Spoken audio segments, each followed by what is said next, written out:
신율의 뉴스 정면 승부 2부 최고의 품격 순서입니다. 오늘 모신 분 더불어민주당 이현주 최고위원이십니다. 직접 스튜디오에 나와 계십니다. 안녕하십니까? 네, 안녕하세요. 예, 뭐 요새 좀 이따 여쭤볼게요. 정신이 네. 없는데. 네. 이게 도대체 뭐 결정이 언제 나오는지 뭐 아무것도 몰라가지고 말이에요. 자, 네. 일단 오늘 최재해 감사원장 그리고 이창수 서울중앙지검장을 비롯한 검사 3명에 대한 국회 탄핵 소추 모두 기각이 됐습니다. 어떻게 생각하십니까? 뭐 일단은 뭐 기각된 부분들에 대해서는 법원 판결 전 재판소 헌재 판결을 존중해야 된다 이런. 당연히 생각이고. 법률가시니까 네. 또 더군다나. 그럼요. 그리고 뭐 사실은 또 검사 탄핵에 대해서는 당내에서도 여러 의견들이 있었기 때문에 다만 헌재가 뭐라고 했냐면 분명히 헌법과 법률 위반 사항은 있었다라고 헌재가 인정을 했고요. 그래서 이 어떤 일정한 그 위반 행위가 일정한 수준 이상 소명됐다. 그래서 이것에 대해서 이 국회가 탄핵 소추를 하는 것은 헌법 수호 목적이기 때문에 국회가 탄핵 소추한 것을 가지고 권한 남용이라고 네. 얘기할 수 없다. 이렇게 헌재가 얘기를 했어요. 사실 저희 입장에서는 저는 뭐 그게 더 이렇게 중요한 판단이었다고 봅니다. 그러니까 뭐 일각에서 제기하는 줄탄핵 뭐 이래가지고서 그게 아니라는 거죠. 헌재는. 국정을 뭐 마비시켰다 이게 아니라는 거. 네. 그 헌재는 부분이 그게 이제 그 위반 행위가 일정의 소명이 됐기 때문에 그런 것을 하는 국회의 그 어떤 행위는 헌법 수호 목적이다. 이렇게 분명하게 얘기를 했죠. 그래서 이제 그게 중요한 이유가요. 그걸 이유로 그렇기 때문에 국회가 탄핵 소추권을 남용했기 때문에 내가 그게 화가 나서 비상계엄을 했다가 계엄을 했다, 쿠데타를 일으켰다, 헌법도 위반하고 법률도 위반했다. 그 주장이 헌재가 전원일치로 그 주장을 받아들이지 않은 거죠. 오늘 보면. 네. 그게 뭐 소수 의견이라고 그래요? 뭐라 그래요? 아니 전원일치. 그런 게 아니고 그게 이제 결정문에 이렇게 딱 네, 박혀 그렇게 있다 나와 이거죠. 있죠. 네. 저는 그게 더 중요한 거라고 보죠. 전체적으로 봤을 때. 그 얘기인즉슨 뭐냐면 윤석열 대통령 탄핵이 인용될 것이다라는 그 뉘앙스로 받아들여도 되겠죠, 그렇죠? 그럼요. 그것을 이제 말하자면 그 명분을 쌓고 있는 거죠. 네. 명분을 쌓고 있다. 네. 근데 헌재가 만약에 명분을 언제까지 쌓나요? 전 그게 제일 궁금한데. 예? 어쨌든 여기서 보면 헌재가 생각하는 방향과 어떤 헌재가 여러 가지 윤석열 측의 어떤 주장 이것에 대해서 헌재가 어떻게 생각하는지 우리가 알 수가 있지 않습니까? 윤석열 측이 주장한 것 중에서 두 가지가 있어요. 하나가 요거였고요. 탄핵 소추권이 남용됐기 때문에 그래서 쿠데타한 것이다. 정당했다. 이런 거고 사실 말이 안 되죠. 그렇지만 어쨌든. 그다음에 두 번째가 뭐였냐면 예산을 갖다가 자꾸 삭감을 해가지고 국정을 운영할 수 없었다. 이거였거든요. 예산 삭감은 그거는 틀린 내용이 많아요. 그것도 사실관계 틀린 게 많은데 그거는 이번에 다퉈지지 않은 거기 때문에 일단 그건 차치하더라도 1번 그 앞에서 얘기한 그 전자에 대해서 헌재가 확실하게 결론 내린 거죠. 국회가 헌법 수호 목적으로 한 거고 이것은 탄핵 소추권 남용이라고 볼 수 없다. 그러면 얘기했죠. 이현주 최고위원님께서는 예상하기에 이거 지금 인용되신다고 아까 그렇게 생각하신다고 대답을 하셨으니까 몇 대면? 100%죠. 100% 몇 대면? 8대 0이죠. 8대 0. 네. 헌법재판소는요. 헌법 수호 목적으로 설립된 기관이에요. 그리고 헌법재판소 언제 설립됐냐면 87년 헌법 개정으로 생긴 기관입니다. 근데 87년 헌법이라는 것에 가장 중요한 정신이 뭐냐. 87년 헌법이.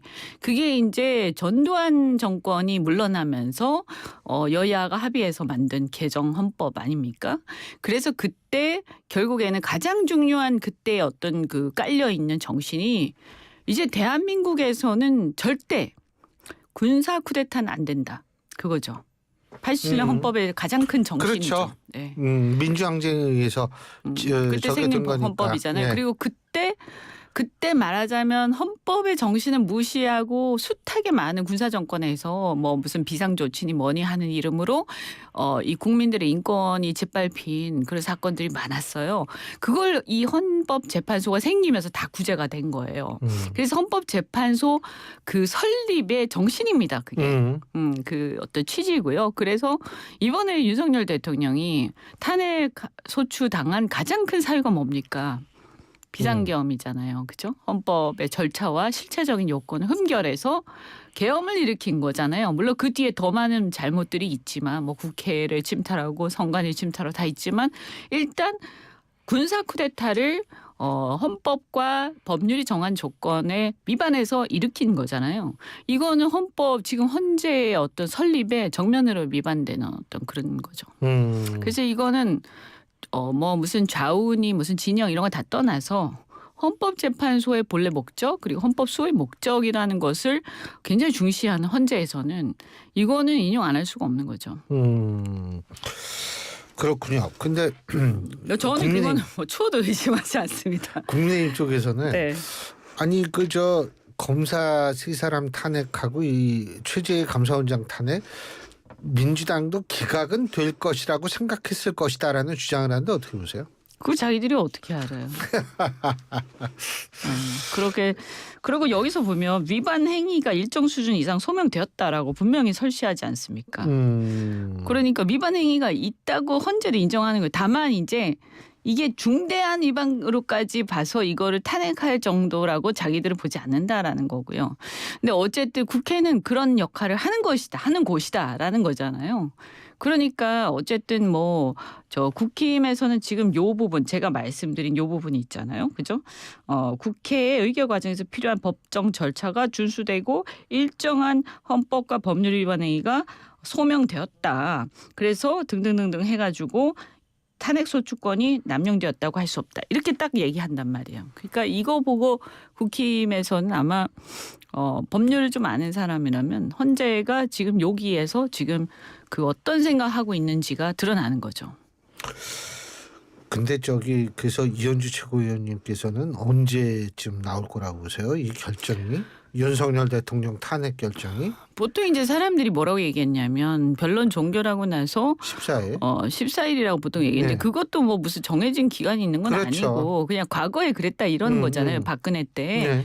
그런데 제가 봤을 때는 지금 일이 많잖아요. 헌재가. 예, 여러 개가 있지 않습니까? 그렇죠. 지금 보면. 네. 한덕수 총리 탄핵 네, 문제도 그래서 아마 다음 주 정도 날 거다라고 저는 애초에 그렇게 얘기했어요. 다음 주라는 게 초반이요, 중반이요, 후반이요? 제가 어떻게 알 수는 없는데 예. 좀 빨리 서둘러 하면 초반에 하겠죠. 근데 저 진짜 뭐 법률가시니까 제가 여쭤보는데 아니 화요일 날 죄송한데 제가 법무부 장관 탄핵 이 심리가 열린다고 그러거든요. 네. 그러니까 화요일 날은 못 하는 거 아니에요, 그러면? 뭐 아무래도 화요일 날은 안 할 가능성이 많죠. 월요일 아니면 수요일. 뭐 또는 이제 늦어지면 목금 이럴 수도 있는데 근데 저는 이제 제가 볼 때 이걸 어쨌든 먼저 한 것은 의미가 있다고 봐요. 지금 이 기각한 검사 3명에 대한 탄핵 이런 것들이 먼저 있지 않습니까? 예. 근데 사실은 대통령 탄핵하고 나서 이걸 하게 되면 예. 이 어떤 탄핵에 대한 요 결정들에 대해서 주목도가 낮아지죠. 그죠? 그런데 이것을 미리 이렇게 딱 땡겨서 한단 말이에요. 저는 그것도 뭐 해석을 굳이 하자면 어떤 여기서 메시지 같은 게 있는 거죠. 네. 헌재가 이렇게 주고 싶은 메시지 같은 게 있는 거라고 해석이 되고요. 어쨌든 좀 그래서 지켜볼 필요가 있다. 그리고 헌법재판소에서는 지금 이제 빨리빨리 이 지금 쌓여 있는 중대한 사건들을 이제 마무리하는 것 같다. 한꺼번에 이렇게 지금 보면 막 해치우잖아요, 지금. 그럼 한덕수 총리 탄핵도 윤석열 대통령 탄핵 문제와 같이 저는 거의 동시에 날 거다라고 봅니다. 동시에요. 네, 왜냐하면 윤석열 대통령 탄핵이 확정되면 결국에는 뭐 어떤 그 권한대행 문제가 바로 나오지 않아요. 이거는 이제 그냥 사실은 애매한 상태에서 그러니까 탄핵 소추된 상태에서 권한대행이 아니라 확정된 상태에서의 권한대행이잖아요. 그죠? 그래서 대선도 이제 치러야 되는 거고 뭐 이런 거기 때문에 한덕수의 거취에 대해서 헌재가 결론을 내려줘야 되는 거죠. 예, 그래서 뭐 돌아오든 안 돌아오든 그게 결론이 나야 되는 거죠. 그래야 이제 안정이 되지 않습니까?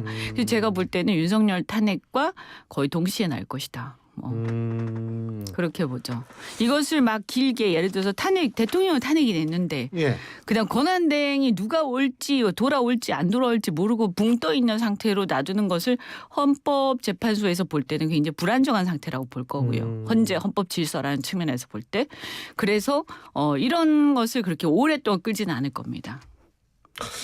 그리고 지금 사실 그 국민의힘 더불어민주당 의원들 중에서 삭발하시는 분도 계시고 지금 광화문에서 단식 투쟁하시는 분도 계시고 이런데 이제 일각에서는 전에는 안 그랬는데 갑자기 이렇게 된다. 그런데 일각에서 그 이유가 뭐냐면 윤석열 대통령의 석방이다. 뭐 이런 얘기를 하거든요. 그 충격 받으셨어요? 이현주 의원님은? 충격이라고 할 수 있을지 모르겠는데 좀 놀랍죠. 그러니까 뭐냐 하면 이거 굉장히 중대한 범죄거든요. 이게 대통령이 자기의 어떤 권한을 가지고 이 국회에다가 군대를 위헌위법하게 보낸 거 아닙니까? 쿠데타를 우리나라에서 대한민국이라는 사회에서 87년 이후에 쿠데타란 없다. 87년 개정 이후에 이렇게 모두가 믿고 있었는데 다른 비리 이런 것도 아니고 쿠데타를 일으킨 거란 말이에요. 그리고 거기에 보면 물론 다투고는 있지만 얼추 봤을 때 체포 명령을 내린 것도 맞는 것 같고 심지어 사살 명령에다 이상한 얘기까지도 막 나오지 않습니까? 야, 이렇게 만약에 된다면 이건 무법지대에 우리나라가요 정말 어떤 후진국보다도 더 못한 굉장히 심각한 상황으로 빠지는 건데 이런 자가 대통령이었단 말이에요. 그런데 이런 자가 그것도 굉장히 산수실수 날 실수, 그죠? 계산 실수라는 그런데 그것이 관행에 좀 안 맞는 그런 어떤 우리가 보면 좀 어떻게 보면 본질적이지 않은 이유로 석방이 됐어요. 그리고 그 체포하기 위해서 얼마나 어려웠습니까? 왜냐하면 체포를 거부하고 난리를 치면서 온 나라를 떠들썩하니 며칠을 끌었기 때문에 이렇게 힘겹게 체포를 했는데 다시 또 석방을 쉽게 그것도 아주 비본질적인 이유로 굉장히 놀랍고 그 재판부가 어떻게 보면 법적으로 이런 판결은 이제 소수설이거든요. 그것을 실효해야 된다라는 것은 이런 소수설을 왜 하필 지금 그리고 정말 어떻게 보면 탁상 공론 같은 그런 느낌도 좀 받죠. 굉장히 불만스럽지만 재판부는 또 재판부인데 거기에 더 놀라운 것은요. 검찰이 거기에서 그걸 안 했다. 즉시한 걸 안 했다라는 게 더 충격적이죠. 저는. 왜냐하면 이때까지 모든 많은 피의자들, 변호인들이 제가 알기로는 그 주장을 했어요. 왜냐하면 자기들이 갇혀 있는 상태에서 내가 뭔가 부당하게 이 구속 기간이 계산되고 있다. 조금이라도 더 빨리 나오고 싶을 테니까. 그래서 구속 취소 이런 요구나 주장을 많이 했는데 지금까지 윤석열이 검사총장이었을 때도 그렇고 심우정 검사총장 이때까지도 그렇고 한 번도 그런 사람들의 피의자들의 주장을 한 번도 그것을 거들떠보지도 않았거든요. 그런데 그러면 응당 어쨌든 한 거라는 것은 자신들의 권한이니까요. 그게 무슨 큰 잘못이 아니거든요. 그러면 이게 일관되게 하려면 내가 지금까지 우리는 그렇게 믿어왔기 때문에 일단 이것을 다시 상급심에 판단 받아보겠다는 게 맞는데 그걸 그냥 석방지를 해버렸어요. 포기를 하고요. 이게 너무나 놀라운 일이죠. 아무리 검찰이 특정 대통령이나 특정 그 윤석열 측근들 그들이 이제 검찰 정권이라고 우리가 부르잖아요. 아무리 검찰 정권이지만 이렇게 할 수 있나 싶어서 너무 놀랐고 더더군다나 그렇게 되면 어떤 문제가 생기냐면 지금 구속돼 있는 모든 사람들 풀어줘야 되거든요. 그래야 맞잖아요. 그죠? 아니 뭐 그 사람들도 다 인권이 있는 사람들이니까. 아니 그 명태균 씨인가요? 그분도 저 구속 그 취소 사람 포함해서 신청했대요. 그 사람 포함해서 모든 사람들한테 헌법과 법은 특히 사법적인 집행 문제는 인권에 대한 거는 똑같이 평등하게 적용돼야죠. 이거는. 그런데 그럼 이게 얼마나 부담스러운 일입니까? 검찰 입장에서는 지휘를 해야 되는데. 그래서 나머지 피의자들 지금 아마 제가 볼 때는 뭐 많으면 정말 한 10,000명 정도 될 수도 있는데 제가 세보진 않았죠. 정말 많을 거거든요. 왜냐하면 마지막 날에 거의 기소를 해요. 통상. 그래서 다 해당이 된단 말이에요. 그래서 그 사람 다 석방해야 되는 사태를 그들이 이걸 어떻게 정리할 거냐. 그래서 어쨌든 즉시 항고는 일단 하고 볼 텐데 그걸 안 하고 포기하고 석방지를 했다. 그래서 더 놀라운 것도 뭐냐. 그 뒤에 다른 그래서 이제 일선 검찰에서 그러면 지금 있는 피의자들 다 풀어줘야 되는 거 아니냐라고 하니까 또 지휘를 했어요. 검찰에서. 아니다. 그 사람들은 또 다른 그 사람들은 날로 계산해라. 그래서 풀어주지 마라 이렇게 한 거예요. 아니 어떻게 한국말을 잘 모르나? 그렇잖아요. 그래서 큰일 났네 이거. 이 사람들 어떡하려고 그러지? 저는요. 이건 명백하게 그러니까 석방 지휘를 하고 포기한 거 플러스 여기서 그다음에 다시 날로 계산하니까 나머지는 풀어주지 말라라고 한 거. 이거 다 저기 위헌적인 거예요. 헌법상 평등의 원칙 그리고 적법절차 원칙에 위반된다 지금. 그래서 아주 심각한 사태를 지금 벌이고 있고 저는 사실상 국민적 신뢰를 상실했다 검찰은. 이 사건으로서. 예, 우리가 무슨 뭐 거기에 대해서 왈가왈부할 필요도 없다. 저는 그렇게 봐요. 굉장히 충격적이고 아마 국가배상 청구도 당하지 않을까. 그게 뭐예요? 국가배상. 위법한. 그러니까 이 지금 구치소에 있는 사람들이 그렇게 청구를 할 수도 있다는 거예요? 그렇죠. 아니 내가 불법적인 상태로 구금이 계속 됐으니까. 그것에 대해서 국가가 배상해라 이러겠죠. 특히 본인이 법원에서 구속 취소 결정이 나서 그것을 수긍하고 오케이 알았다라고 했는데 그다음에 다시 그래도 계속 구속해 풀어주지 마라고 한 것은 저는 그것은 아주 고의적이죠. 그것은. 그죠? 고의가 인정이 될 겁니다.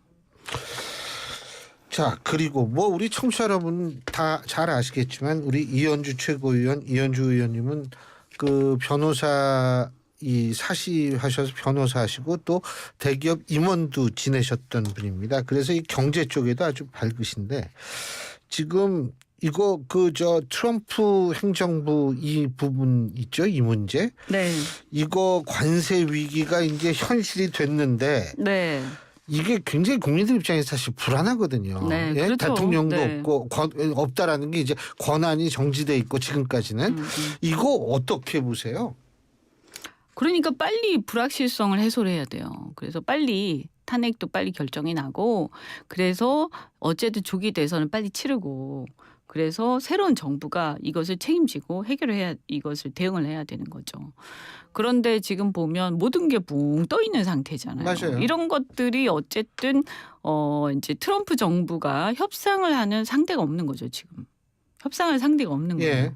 그러면 우리는 아무래도 제가 봤을 때는 예를 들어서 일본 같은 경우는 이미 작년부터 트럼프의 당선을 예측하고 그 아베 총리 부인도 뭐 가고 그랬잖아요. 네, 그리고 여러 가지 물론 양다리를 걸쳤겠지만 여러 가지 준비들을 한 것으로 아는데 제가 조금 안타까운 것은 윤석열 정부가 그런 계엄 준비는 굉장히 열심히 한 것 같은데 이런 것은 별로 준비하지 않았던 것 같다. 제가 봤을 때. 왜냐하면 지금 난리들이잖아요. 지금 후닥닥닥 난리들인데 그것은 어쨌든 대통령이 이런 것들을 예견하고 누가 되든 간에 양쪽에 다 어떤 선을 넣어서 이 물밑에서 외교를 하고 있었어야 되는 거죠. 근데 그런 것을 전혀 하지 않았고요. 그래서 지금 기업인들은 기업인들대로 기업인 단체들 뭐 대한상공회의소라든가 여러 가지 단체들하고 또 의원들은 이제 의원 외교 차원에서 저희가 나름대로는 물밑 작업을 하고 있는데 그렇다 하더라도 정보가 없는 것은 상당히 이제 이것은 좀 안 좋죠. 근데 어쨌든 지금 이미 이제 우리가 직면한 상황이니까요. 누가 계엄할 줄 누가 알았어요. 그렇잖아요. 그러니까 쿠데타를 이제 하면서 또 그것을 전혀 그런 것을 준비하지 않고 있었던 정부인데 이미 이것은 우리가 윤석열 정부라는 것은 이미 우리가 겪고 있는 우리의 현실이니까 그럼 여기서 우리가 어떻게 이것을 극복해 나가야 되냐 말씀드린 것처럼 아웃리치 외교 이거 충실히 해나가면서 지금도 이제 어쨌든 우리 당도 그렇고 산자위라든가 기재위라든가 중심으로 해서 다들 열심히 또 하고 있고 저도 지지난 한 2주 3주 된 것 같은데요. 경제사절단하고 미국 워싱턴에 다녀왔거든요. 그래서 미국 상원 의원들도 만나고 예를 들면 이제 그 조선소 필리 조선소도 방문했고요. 그리고 알래스카 프로젝트 주장하시는 댄 설리반이라고 가스관. 네, 알래스카주의 상원 의원 계시거든요. 댄 설리반도 만나서 얘기 좀 했고, 그리고 또 이제 조선 협력을 주장하시는 의원들이 몇 명 계세요. 그래서 예. 타드 영이라고 또 그런 이제 그 법안 내신 분들 다 만나서 얘기 좀 나눴습니다. 그래서 어쨌든 우리가 주장할 수 있는 거, 우리가 대안으로 우리가 이런 협력을 할 수 있기 때문에 우리하고 좀 뭔가 이런 협의 과정에서 생산적인 뭔가를 만들어 보자라는 얘기들은 의원들 입장에서 충분히 하는데 빨리 여기 끝나야 됩니다. 근데 제가 볼 때 어제 보면 알루미늄하고 철강 네. 25% 상황세 얘기하지 않았습니까? 근데 이게 이제 우리 입장에서 굉장히 신경이 쓰이죠. 예. 특히 이제 비철금속이나 철강 이런 것들이 지금 별로 상황이 안 좋거든요. 중국 때문에요. 예. 그런데 이제 이렇게 두들겨 맞으면 힘들긴 한데 다만 이제 나머지 경쟁자들도 미국을 제외하고는 다 비슷한 상황인 거예요. 그래서 캐나다 같은 경우는 물론 취소가 되긴 했지만 한때 50% 관세까지도 얘기를 했었고 네. 근데 어쨌든 그건 취소됐지만 그래도 상호관세 상당히 똑같이 25% 할 거고요. 예.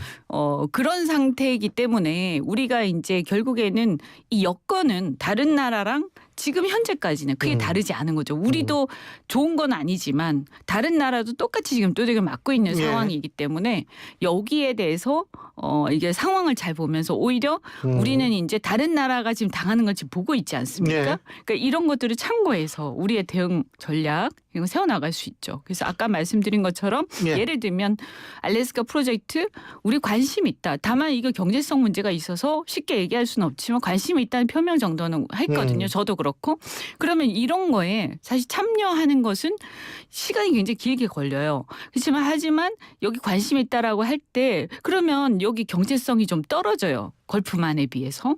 그러면 천연가스를 거기서 LNG를 수입을 할 때 거기서 같이 그 예. 프로젝트 참여할 때 경제성이 떨어지는데 너희들이 그러면 우리한테 제시할 수 있는 대안이 뭐야? 우리가 그 손해 보면서 장사할 수는 없는 거 아닙니까? 그러면 예를 들어서 다른 어떤 면세, 관세 면세, 그 다음에 거기에 그 프로젝트에 가스관 하는데 철강이 들어가죠. 한국산 철강 쓸 건데 그럼 면세를 해줘. 그런 얘기 할 수 있는 거예요. 그래서 여러 가지 대안들이 예. 또 있을 수 있어서 지금 면밀히 또 살펴보고 있습니다. 끝으로 한 가지만 더 여쭤볼게요. 그 이재명 대표가 채널 A에 그 출연을 해가지고 네. 정규재 그 보수 농객이시죠. 네. 이분하고 이제 토론하는 과정에서 아마 정규재 논설위원이 박근혜 전 대통령 재판 재심 요청 네. 어떠냐고 했을 때 이재명 대표가 반대를 안 했어요. 네. 간단하게 이재명 대표가 원래 그런 생각을 갖고 있었나요? 박근혜 전 대통령에 대해서? 뭐 정확하게 뭐 단정적으로 말씀드릴 수는 예. 없죠. 좀 억울했다. 박근혜 전 대통령이 좀 억울한 부분이 있었다. 그렇게 생각하시는 것 같아요. 뭐 이건 제 생각이니까. 근데 제가 그런 얘기를 여러 번 드렸거든요. 그러니까 그런 부분이 있다 이렇게 얘기하신 적도 있고. 그다음 뭐냐면 이 박근혜 대통령 저 수사를 누가 있습니까? 윤석열 검사가 했잖아요. 그런데 탄핵이라는 것은 정치적 승패예요. 그죠? 예. 그런데 어쨌든 그 당시에 탄핵도 따지고 보면 그때 새누리당이 먼저 시작을 했고 예. 그런데 이제 국회에서 그렇게는 했지만 그 이후에 수사가 무지하게 언론 플레이와 이런 걸 통해서 사람들을 선동하고 예. 그다음에 굉장히 잔인하게 진행이 됐죠. 예. 그래서 사실은 어떻게 보면 쭉 연이어서 예. 뭐 사법농단도 마찬가지고요. 양승태 알겠습니다. 대법원장에 대해서도. 예. 그런 부분에 대해서는 억울한 게 있으면 여야를 가리지 않고 다시 풀어야 된다. 저는 그렇게 생각하고 대표도 그런 취지에는 공감하실 겁니다. 알겠습니다. 오늘 말씀 여기까지 듣죠. 고맙습니다. 고맙습니다. 예, 지금까지 더불어민주당 이현주 최고위원이었고요. 자, 신율의 뉴스 정면 승부 2부 순서는 여기서 줄입니다. 잠시 후 6시에는 최휘 아나운서가 전해드리는 뉴스 들으시겠고요. 전 3부에서 뵙죠. 교통안전 1분